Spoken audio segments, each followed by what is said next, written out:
各位觀眾大家好，我係郭偉成、馮檢基。今日又同基哥評評時事熱話啦。政府咧就喺早前公開咗首期關愛隊嘅工作總結報告，就係2023至2025年嘅關愛隊。咁呢個亦都係政府嘅第一屆關愛隊啦。咁佢個總結報告咧都係受社會關心啦。當然我哋咧都關心嘅，所以我哋咧就挑選咗我哋嘅工作地區深水埗區嗰25隊咧，作為一個研究及一個總結，去睇睇咧呢個報告有啲咩嘅有趣嘅數字啦，或者現象俾大家，甚至我哋可以俾啲建議嘅。首先第一咧，咁當然要對關愛隊嘅工作咧有啲肯定先啦。係，佢都有一個好龐大嘅數字 KPI 公佈出嚟。關愛隊咧喺即係400幾隊啦，喺2年內咧探訪咗61萬戶，係，同埋有10萬次嘅支援活動，都唔少啊。以及咧5萬項嘅地區活動，總支出咧4.44億，其中90%咧就係政府嘅資助啦，係，接近1成咧就係關愛隊自己嘅籌款啊，一啲善心嘅捐款啊湊成嘅。呢個數字係真係唔少啦，都顯示到關愛隊咧其實喺過去2年咧個地區工作咧都有做到嘅。從嗰個量嗰個角度咧，我就唔質疑嘅，係，我信佢呢個係亦都係事實，所以量嗰度達標咧，呢個係值得係稱讚。嗱，當然我哋做工作啊，特別社區嘅工作咧，就唔單止睇量嘅，當然都要睇埋個本質。係同埋個內容啦，咁當然本質內容咧係能夠去到幾多咧？咁呢個就要即係再仔細啲去討論啦。至於個錢嗰個問題咧，即係話政府咧係負責咗4.44億裏面嘅4.1億咧，係啊，政府都負責一大部分㗎啦。冇錯，咁就係少部分，即係大概唔夠1億啦，1成度啦。咁咧就係關愛隊自己籌啦。咁呢個係比我預期咧係低嘅。即係我以為咧就係政府俾一個數據咧，咁特別咁多個區，每個區都有相當嘅商家啦，或者係地方嘅有錢人士啦，即係做生意嘅啦，咁都可以籌得多啲，咁令到嗰個工作咧係唔單止係地區上面嘅人咧係地區出力，亦都出埋錢啊咁當然呢個亦都係減輕即係政府嗰個嘅財政壓力啦。咁當然呢個第一屆咁啦，咁第二屆可唔可以呢方面又進展得好啲咧？咁啊，當然啦，我哋啱啱所講咧，以深水埗嗰25隊咧為一個基礎啦，去做一啲嘅分析嘅。因為我哋喺個財政支出嗰度都有啲分析嘅。首先咧，喺個關愛隊總支出嗰方面咧，25隊裏邊咧都有分高低嘅，都係同一個支出同埋同一個資助額嘅。首先支出最高咧就係南昌中，使咗131萬啦，係，當中包括佢自己籌翻嚟嘅錢啦，而最低咧就係又一村啦，就係用咗78萬，相差咧接近1倍嘅。當然呢個亦都反映到個區嘅唔同嘅經濟收入嘅狀態啦，人口嘅分佈啦，所需嘅服務嘅有差異啦。咁呢個咧都顯示到其實唔同個區咧都需要唔同嘅資源或者唔同嘅程度嘅支援嘅。係，呢個係第一點觀察到嘅嘢。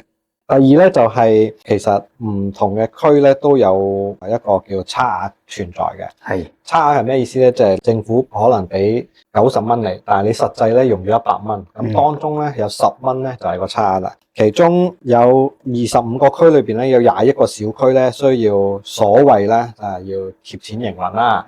當中南昌東咧最多嘅差額咧有成27萬嘅。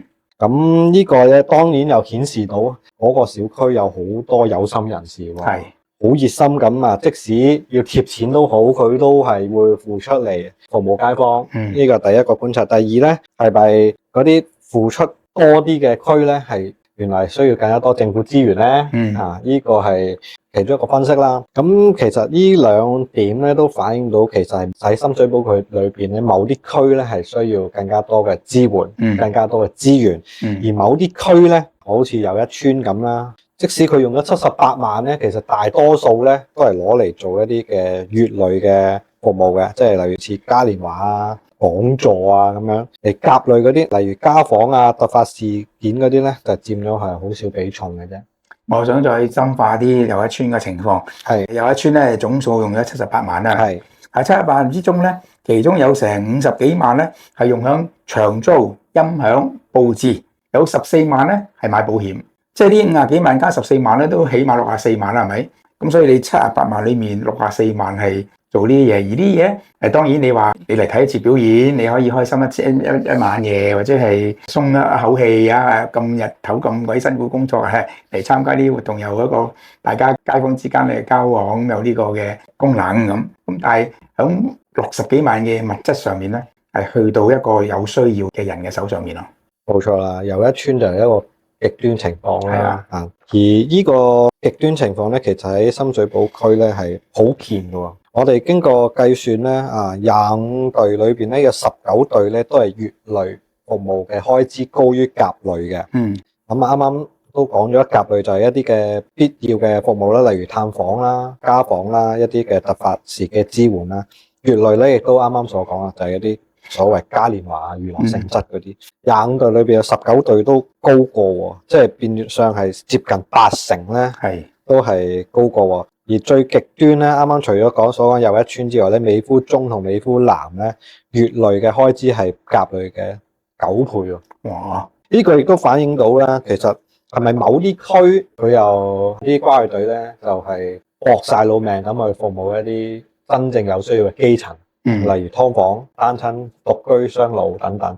又有啲區咧，又攞晒啲錢嚟開 party、玩嘉年華。你有一個情況就係，喂，我想揾嗰啲咩單路啊、二路啊、劏房，喂，有一村點揾啊哥？即係我揾唔到噶嘛，咁揾唔到佢，咁有錢又要做，咁點咧？話要交功課，咪搞活動啦，係咪？呢個咧，基哥真係講咗一個好重 point 嘅事啦，交功課。即係政府話隊關愛隊咧都要做功課，但係咧有啲關愛隊咧嘅功課咧就係真係服務啲基層市民，真係關愛弱勢。有啲嘅功課咧就調咗去做咁多嘅嘉年華。喂，我真係要切住你啦！我有一村啊，我邊度揾到嗰啲類似劏房、單老、二老冇人照顧、冇人理嘅人咧？除咗當然你講有一村裏邊啲安老院啊、私人安老院啊，就有啲咁嘅嘢。但係真係你咩南昌中嗰啲係冇噶嘛？呢個咧亦衍生咗一個好核心嘅問題，亦都係大家要反思嘅問題。關愛隊嘅職責其實係做啲咩咧？係咪關愛隊嘅職責係做嘉年華嘅會嘅活動嘅策劃師啊？定係你係娛樂街坊嘅一啲嘅康樂組組長啊等等？定係關愛隊其實個初心都係希望回歸翻係關愛基層，凝聚翻社區嘅資源去服務有需要嘅街坊啦。呢個亦都係我哋希望即係透過呢啲數字反映出嚟嘅一個觀點嚇。從呢個角度咧，你睇到即係譬如深水埗嚟講咧，即係好有錢嘅區同埋好窮嘅區都喺深水埗。咁你同一個標準，即係話我關愛隊初心就咁，你睇又要睇有錢區，又要睇窮區咧，呢個就未必適合嘅。嚟到翻轉頭咧，民青局今次咧有咗一個咁嘅報告，咁嘅總結資料咧，就應該我希望咧嘅民青局會有人作出分析啦，揾出問題啦、原因啦，同埋作出一啲嘅建議，俾一啲嘅不同背景嘅區咧，有啲嘢可以不同嘅重點工作。譬如我舉嗰啲例啦，我自己喺麗閣區都做過啦，我哋麗閣區係1/3係老人家，有成10幾20個%係單老二老，咁啊好多人咧就係啲仔女都冇一年先探佢1次半次。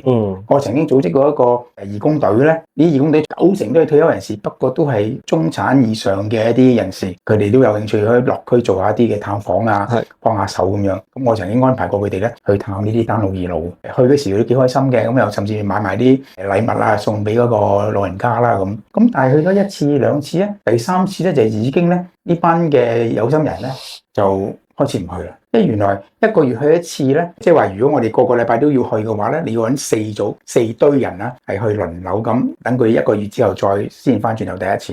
第二咧就係話你去到如果我哋探訪唔同嘅人或者係同一個人咧，嗰個話題唔多啊。佢哋話反映俾我聽咧就係即係啲義工反映俾我聽，我講第一次問候佢，問候啲仔女，問下啲第2次就再深入啲，第3次已經冇嘢講。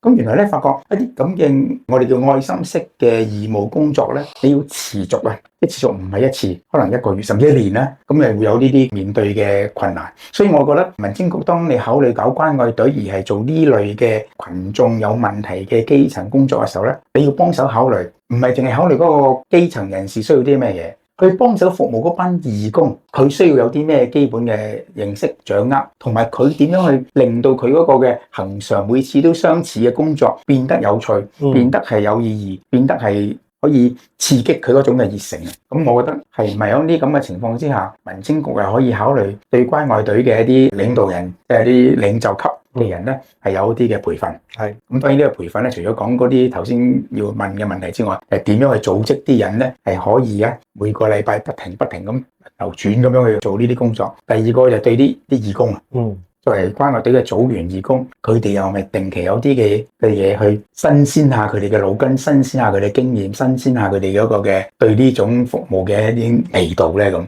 咁我覺得呢啲係民政局要諗嘅。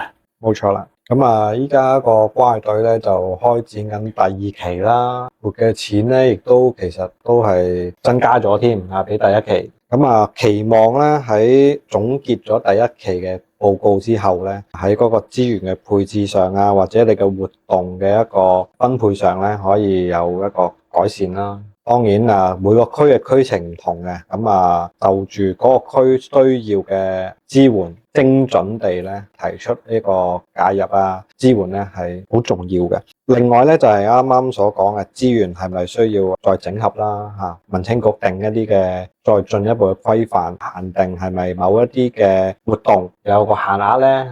你如果一隊關愛隊全部攞晒嚟做家訪，咁啊當然係對啲義工啊或者對啲居民嚟講啊太過沉重啦。但係你全部攞晒嚟做嘉年華咧，又係咪會令到關愛隊嘅初心失焦咧？呢個亦都係民政局同埋關愛隊本身自己需要去諗清楚嘅問題。